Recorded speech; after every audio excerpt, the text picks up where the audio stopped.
Alô, meus amados irmãos e amigos, eu vos saúdo com a paz do Senhor Jesus. Estamos indo para mais uma lição da Escola Bíblica Dominical, é a nossa 12ª aula da lição desse quarto trimestre que está falando sobre até os confins da terra, pregando o Evangelho a todos os povos até a volta de Cristo. O nosso tema de hoje vai ser o modelo de missões da Igreja de Antioquia. Vamos ler o nosso texto áureo. E servindo eles ao Senhor, e jejuando, disse o Espírito Santo: Apartai-me a Barnabé e a Saulo para a obra que os tenho chamado. Atos capítulo 13, verso 2.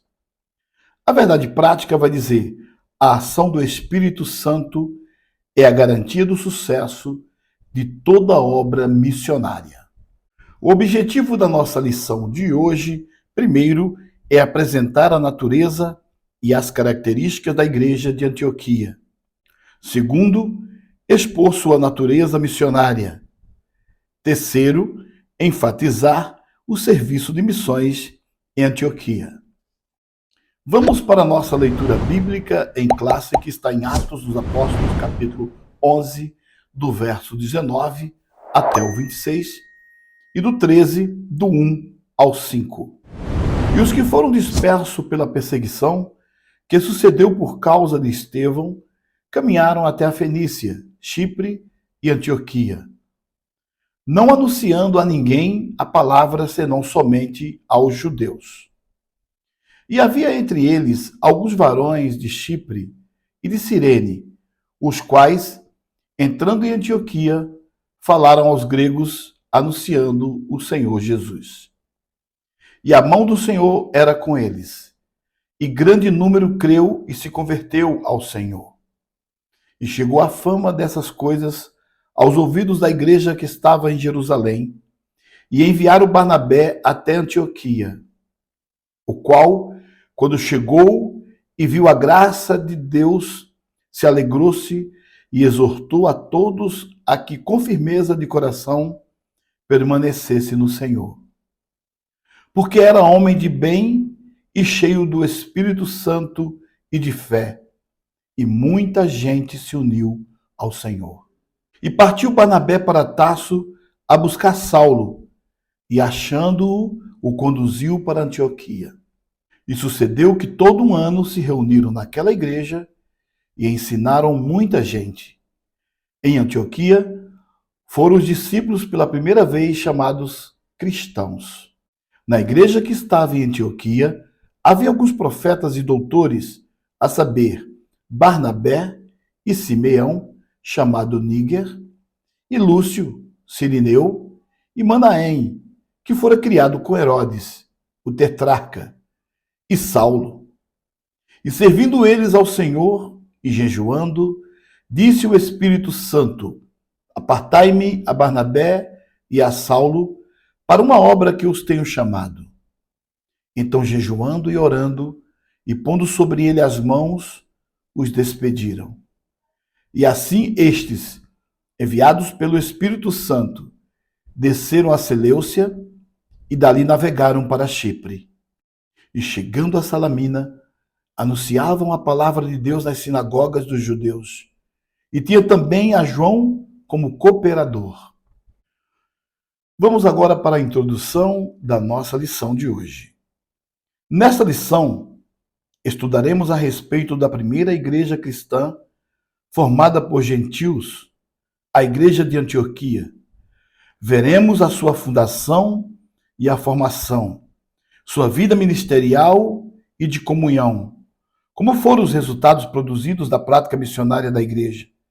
Teremos, portanto, uma amostra clara de que nessa igreja havia uma dinâmica simples, porém profunda, jejum e oração, para pedir orientação ao Espírito Santo. Jejum e oração para executar a orientação do Espírito Santo, fazer missões, uma prática missionária na dependência do Espírito Santo.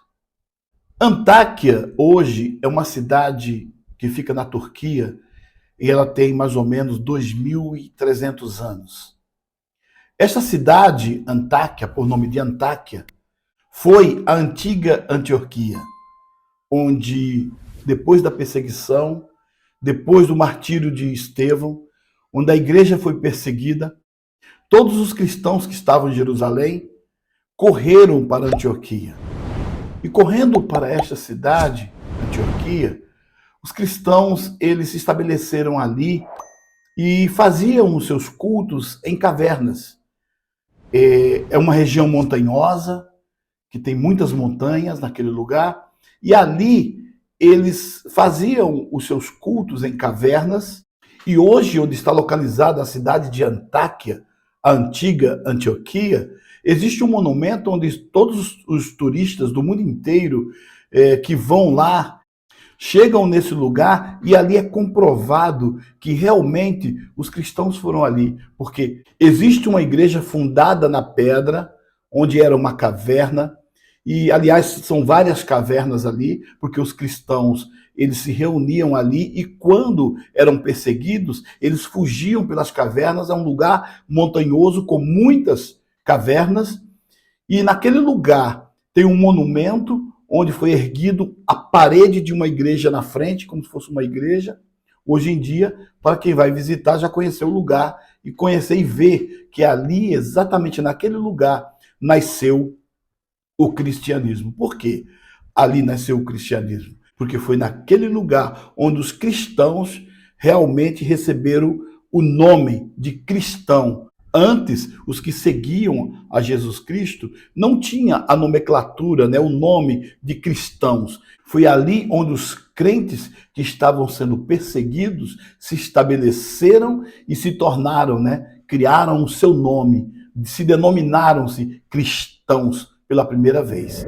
Agora nós vamos para este primeiro tópico, a igreja de Antioquia, natureza e características. Antioquia da Síria. Antioquia da Síria era conhecida como a Rainha do Oriente. A cidade tinha uma população estimada de 500 mil habitantes. Antioquia era constituída de diversas nacionalidades e por isso dizia-se possível conhecer os costumes do mundo inteiro pela mistura de povos que frequentavam suas praças.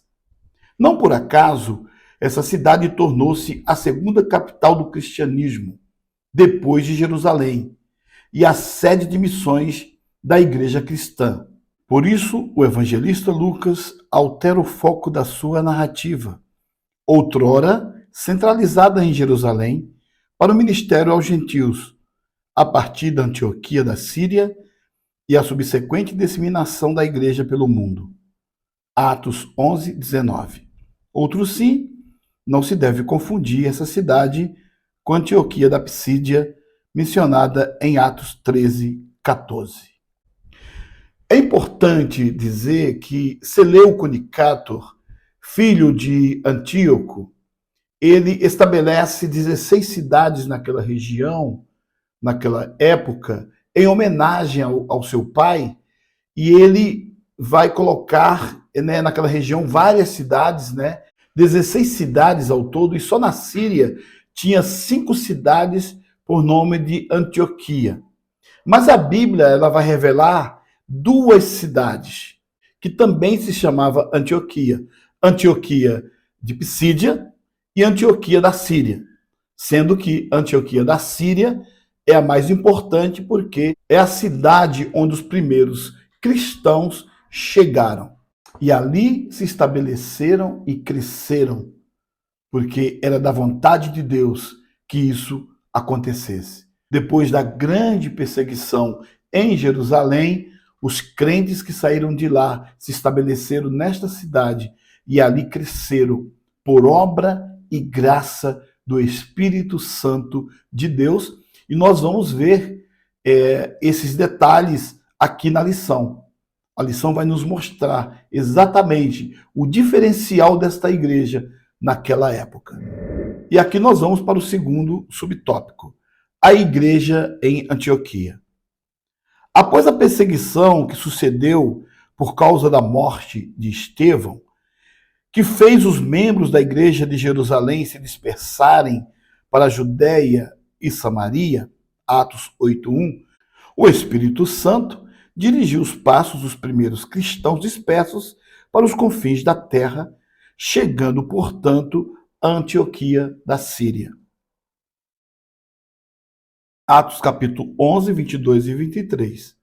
Nessa cidade, após uma série de conversões, ocorreu a fundação da primeira igreja gentílica. Atos capítulo 11, verso 26. Essa igreja tornou-se o centro da obra missionária de Paulo, o apóstolo dos gentios. É importante ressaltar que havia apenas duas cidades mais importantes do que Antioquia da Síria, Roma e Alexandria. Portanto, o evangelho pregado a partir de Antioquia para as outras regiões do mundo era espiritualmente estratégico. Eu fico observando como que o Espírito Santo de Deus trabalha. A cidade de Antioquia era uma cidade eclética. O que quer dizer isto? Era uma cidade onde recebia várias culturas, vários povos. Ali tinha vários povos, povos de várias nações habitando ali. Aquela cidade tinha mais de 500 mil habitantes na época. Para a época era uma metrópole, uma cidade daquele tamanho. E ali existia várias culturas, vários países morando ali. E é exatamente para esta cidade que o Espírito Santo de Deus, através da perseguição, leva-os àquele lugar para, a partir dali, expandir o Evangelho, expandir a Igreja de Deus. Nos dias atuais, eu comparo aquelas igrejas, eu viajei muito pelo Brasil e também pelo mundo, fazendo reportagens, e eu lembro muito bem das reportagens que fiz em lugares como Nova York, Los Angeles, até Dubai, Tóquio. E essas cidades, essas megalópolis, essas grandes cidades, elas têm uma característica muito importante. Por exemplo, Nova York. Nova York, ela é uma cidade eclética, é uma cidade que tem gente do mundo inteiro. Você vê judeu, você vê povo árabe, você vê brasileiros, você vê espanhóis, você vê... É uma cidade que tem vários idiomas ali naquele lugar. Várias culturas moram naquele lugar, naquela cidade. É tanto que as outras cidades nos Estados Unidos, muitas cidades e muitos estados, são muito fechados. Então essas cidades, elas se fecham culturalmente, elas são mais conservadoras, né? Que é diferente de uma cidade como Nova York e uma cidade como Los Angeles, por exemplo, onde tem várias culturas lá em Los Angeles. Lá é o berço do cinema, lá é onde ficam as grandes produtoras de filmes, né, que manda para o mundo inteiro. Então essas cidades, elas se tornam uma cidade culturalmente aberta à cultura dos outros, à cultura de outras religiões, à cultura de outros países, à cultura de outros povos. Então, comparado à Antioquia daquela época, nós podemos dizer que era muito mais fácil entrar com o evangelho nessas cidades. Era de muito mais fácil aceitação nessa cidade. Pregar o evangelho em Nova York, pregar o evangelho em Los Angeles é diferente de pregar o evangelho numa cidade menor, que a cultura é um pouco mais ali, né, entre eles. Então, pregar numa cidade como Nova York, pregar numa cidade como Los Angeles, é mais fácil por conta disso, por conta de as pessoas ser multilateral, multicultural.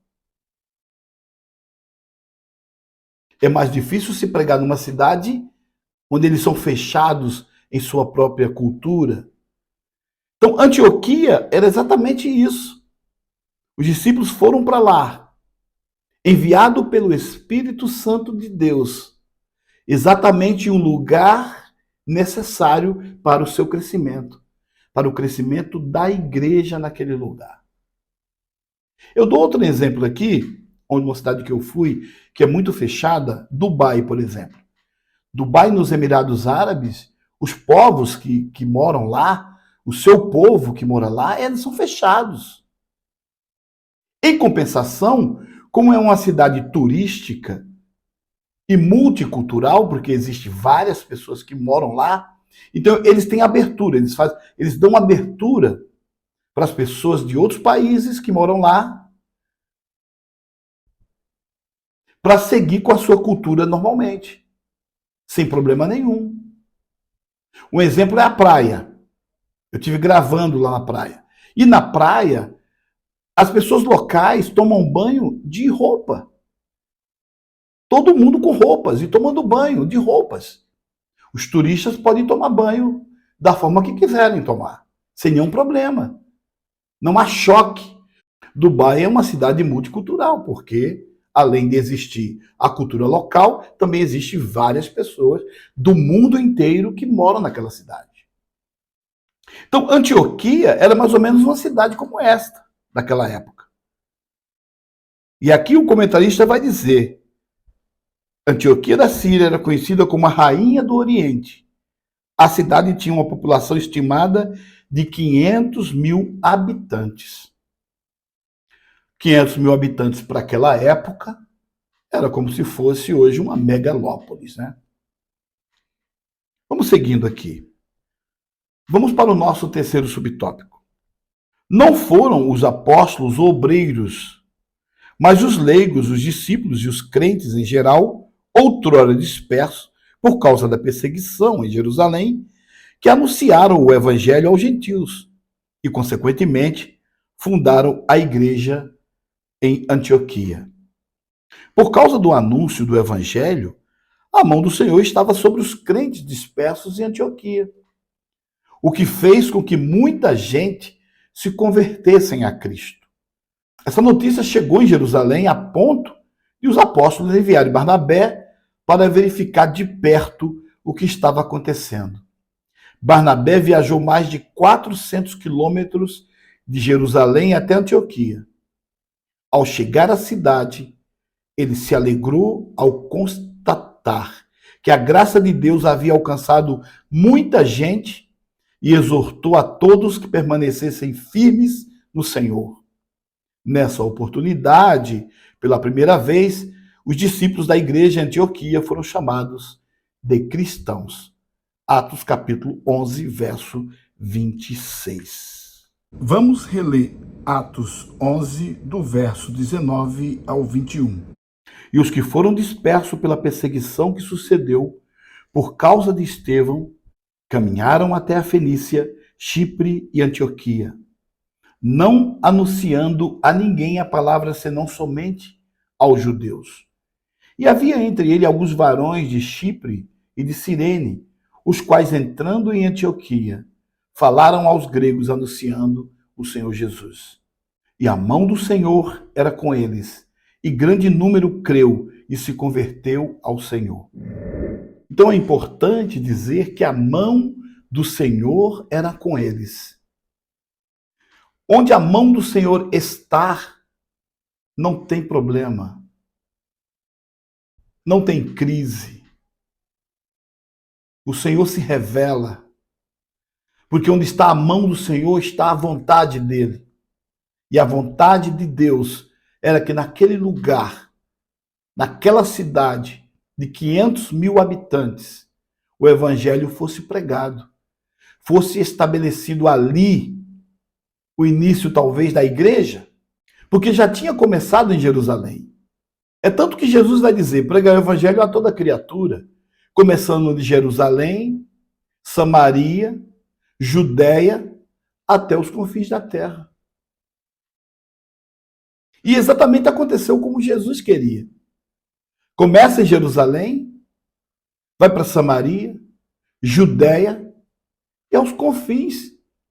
Chegava aos confins quando chega numa cidade dessa, uma cidade multicultural. Então, quando chega ali, chega aos gentios, chega exatamente aos confins. Porque a partir dali, o evangelho vai expandir para o mundo inteiro.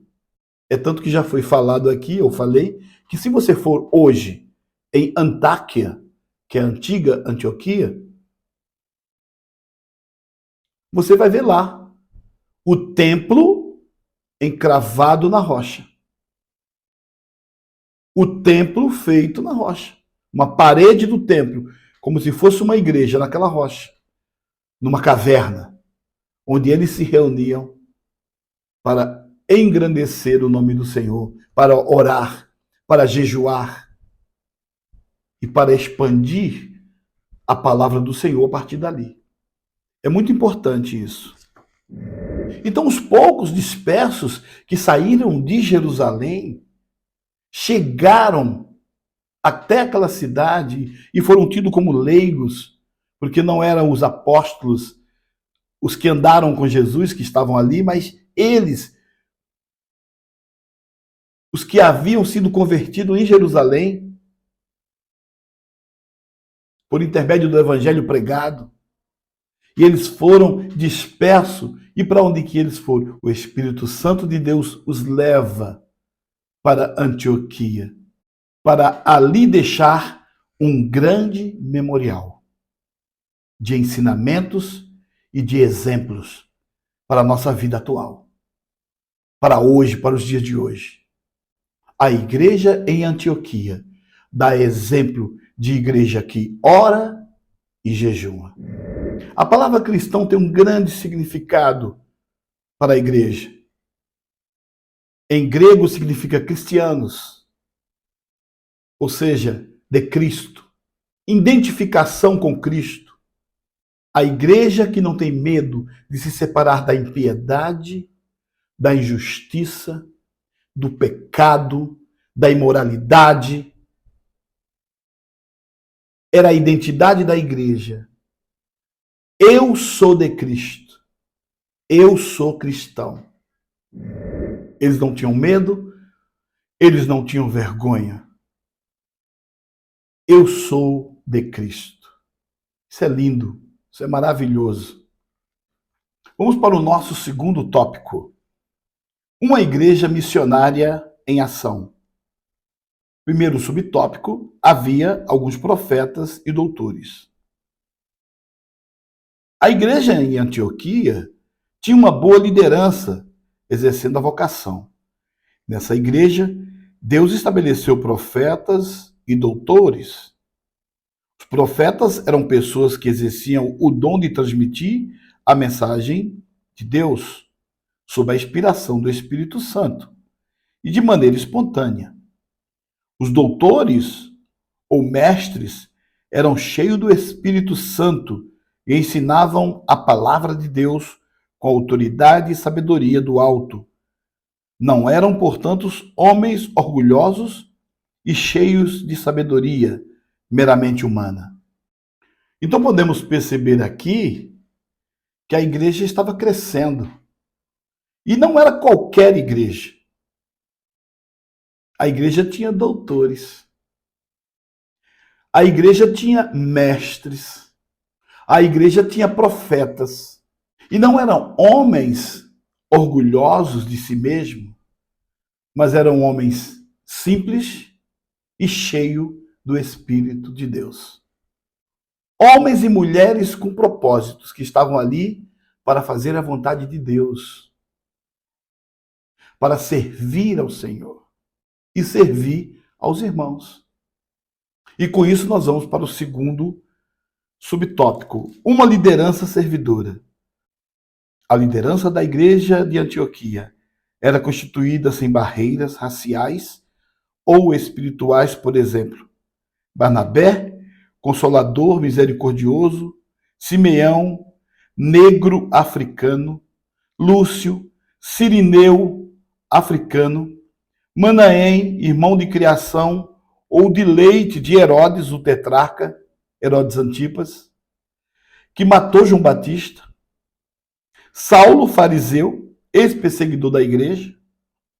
Essa profunda comunhão de adoração, oração e serviço na diversidade de pessoas salvas trazia uma convicção de trabalho em favor das multidões não alcançadas da Ásia Menor e da Europa.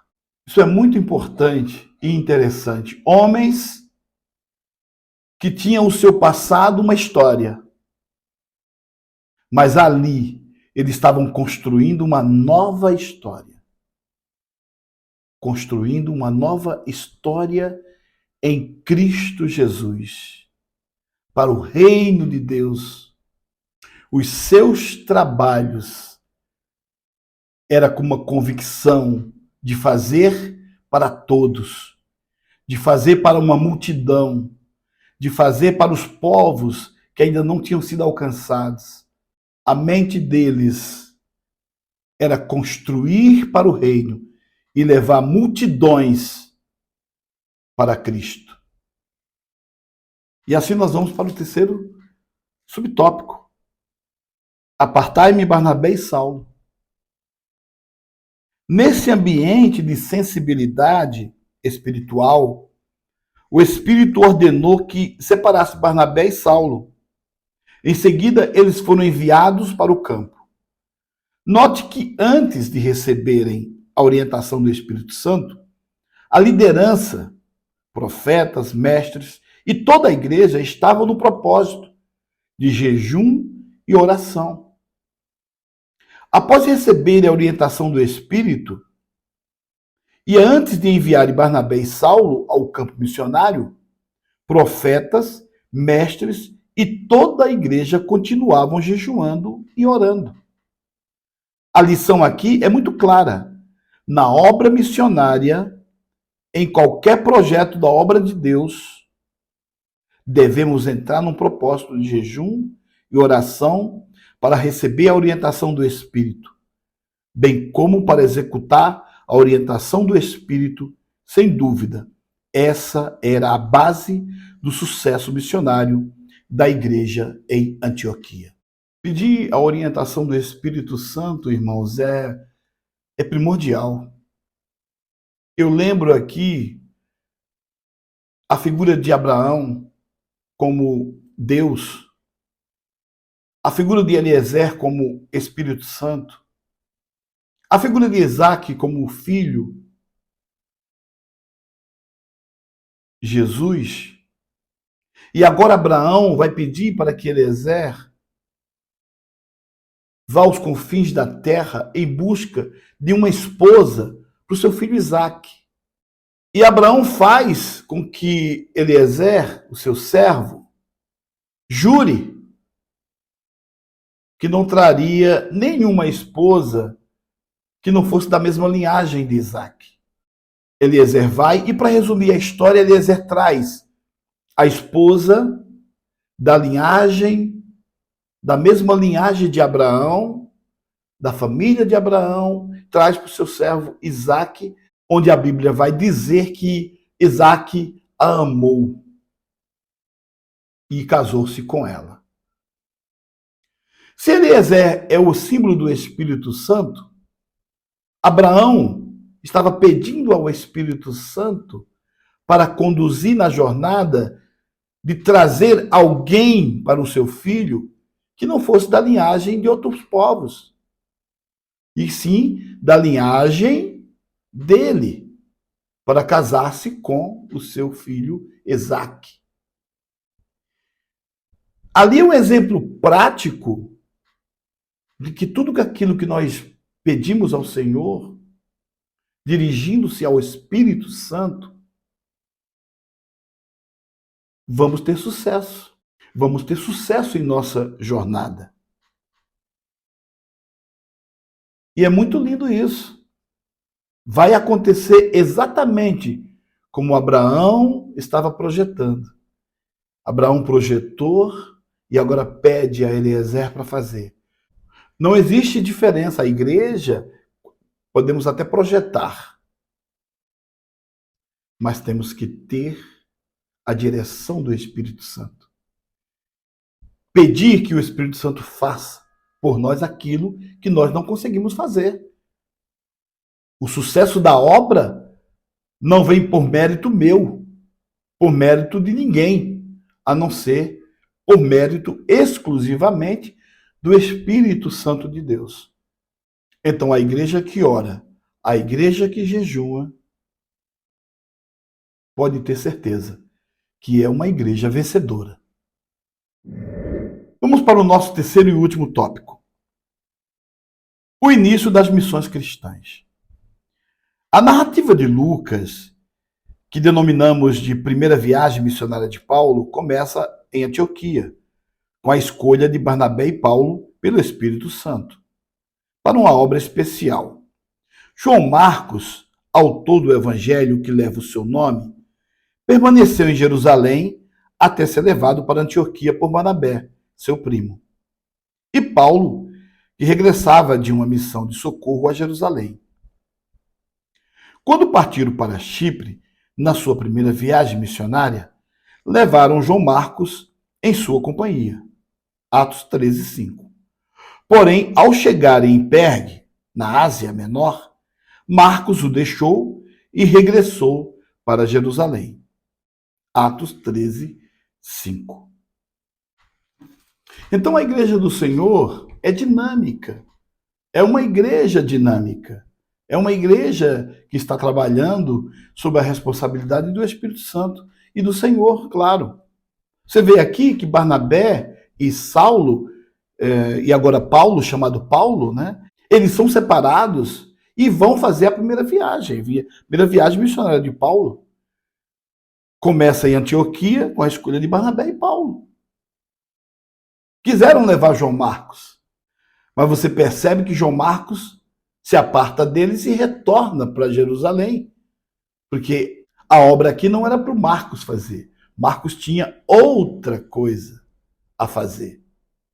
Quem foi separado aqui foi Paulo e Barnabé. É tanto que Marcos os deixa e regressa para Jerusalém. Abrindo um parênteses sobre o retorno de João Marcos, logo na primeira viagem, Marcos, que era parente de Barnabé, acompanhou os mesmos quando partiram da Antioquia da Síria. Eles passaram pela ilha de Chipre, no Mediterrâneo, e Marcos continuou na viagem de Chipre até a Ásia Menor. Quando a viagem ficou mais difícil e perigosa, João Marcos abandonou Paulo e Barnabé e retornou para Jerusalém, causando um desconforto. Paulo e Barnabé, mesmo com as severas perseguições, onde foram apedrejados em Listra, completaram o trabalho, deixando na região muitos convertidos com suas igrejas locais. Aqui mostra que João Marcos não estava preparado para esta viagem, dando-nos o exemplo que o Espírito Santo tinha chamado somente Paulo e Barnabé. Quando Paulo se preparava para uma segunda viagem, ele recusou levar Marcos e escolheu outro jovem chamado Silas para ir a esta viagem. Naquele momento, João Marcos foi inútil para Paulo. Barnabé dá uma segunda chance para Marcos, levando-o na sua viagem para Chipre, mostrando a paciência do experiente homem de Deus para com os mais jovens. Anos mais tarde, o próprio apóstolo Paulo escreveu em 2 Timóteo capítulo 4, verso 11. Toma contigo Marcos e traze-o, pois me é útil para o ministério. O mesmo apóstolo que não confiava no jovem Marcos, depois do procedimento dele na primeira viagem, chegou a pedir a sua ajuda no final, mostrando que o jovem tinha amadurecido e estava apto para a obra, e ganhou a confiança do apóstolo Paulo, mostrando que todos nós erramos e merecemos uma segunda chance. E quem está na obra de Deus, cada um trabalha como o Senhor quer, da forma como o Senhor quer. Uns são chamados para ser pastores, outros para serem mestres, outros para serem profetas. E assim a obra de Deus vai se complementando, se completando. Porque cada um faz alguma coisa. Na nossa igreja tem o departamento das irmãs. Quem trabalha com as irmãs são a liderança das irmãs, que conhece bem a fundo cada irmão ou cada irmã. No Ministério das Crianças, tem as irmãs que trabalham com as crianças e que sabem muito bem trabalhar com as crianças. Eu não saberia trabalhar com crianças. Na nossa igreja tem o pastor da igreja que apacenta todo o rebanho. Tem o vice-pastor, que também tem a sua função como vice-pastor. Os presbíteros, os diáconos. Então, cada um vai trabalhando no seu devido lugar, sem interferir no lugar do outro. Com certeza, o regresso de Marcos para Jerusalém talvez fosse interferir na viagem de Paulo e Barnabé em sua missão. Mas Deus vai orientando, vai capacitando, e tudo sob a direção de Deus sai perfeitamente. Então, mesmo João Marcos ali trabalhando com Paulo e Barnabé, nós vamos encontrar na Bíblia que eles se apartaram e João Marcos retorna para Jerusalém. Com certeza para fazer algo diferente, mas também para o reino de Deus. Porque o reino de Deus não para. A obra não para. Enquanto que Barnabé e Paulo seguiram em frente, João Marcos retorna também para fazer a obra de Deus. Então a obra de Deus ela não para. Se alguém acha que é insubstituível, não é. A obra de Deus ela é múltipla e crescente. Vamos ao nosso segundo subtópico. Roteiro da viagem e atividade missionária. No capítulo 13 e 14 de Atos, encontramos diversas localidades onde a atividade deles foi desenvolvida. Missões em Chipre, missões em Antioquia, da Psídia, missões em Icônio, missões em Listra, missões em Derbe, missões em lugares antigos e novos, regresso à Antioquia da Síria. Basicamente, nessas regiões, a obra missionária foi caracterizada por uma variedade de estratégias de evangelização, visitas a cidades e países em que o evangelho não havia chegado. Perseguição e oposição ao evangelho, batismo no Espírito Santo, separação de líderes para a igreja plantada, contatos e revisões das igrejas plantadas e muitas outras atividades missionárias. Havendo cumprido essas outras tarefas, os missionários voltaram à Antioquia da Síria cheios de alegria, ansiosos para contar o que Deus havia feito entre os gentios. Eles poderiam dizer de sã consciência, missão cumprida. A lição aqui é clara. Qualquer propósito ou qualquer projeto que a Igreja do Senhor na Terra tiver para a obra missionária ou para qualquer coisa que for fazer na igreja, qualquer projeto alcançado na igreja, seja ela uma obra social, um Natal com Cristo, seja ela uma escola bíblica para criança, seja ela uma festividade para o jovem, uma festividade para a igreja, uma festividade para as irmãs, um momento de lazer para a igreja. Tudo e todo o projeto tem que entrar no propósito de jejum e oração, para que tudo seja feito pela vontade de Deus. Dentro da vontade de Deus, tudo vai dar certo. Terceiro subtópico, prestando contas. Ao final de cada uma das viagens missionárias, Paulo e sua equipe prestavam contas à igreja que os havia recomendado. A despeito das fortes perseguições que sofreram, no cumprimento da nobre tarefa missionária, Paulo e a equipe que estava com ele evidenciaram a manifestação do poder de Deus na primeira viagem missionária. Muitos gentios e judeus creram e aceitaram Jesus como Salvador. Muitas igrejas foram fundadas, curas divinas e libertação ocorreram. A obra do Espírito Santo foi notória nessa jornada missionária.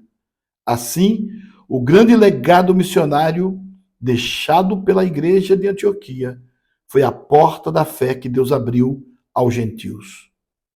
Aqui aprendemos algumas lições preciosas. Primeira, a ideia missionária independentes, que respondem somente ao Senhor, não é bíblica. O apóstolo Paulo não deixava de relatar a atividade missionária à sua igreja de origem.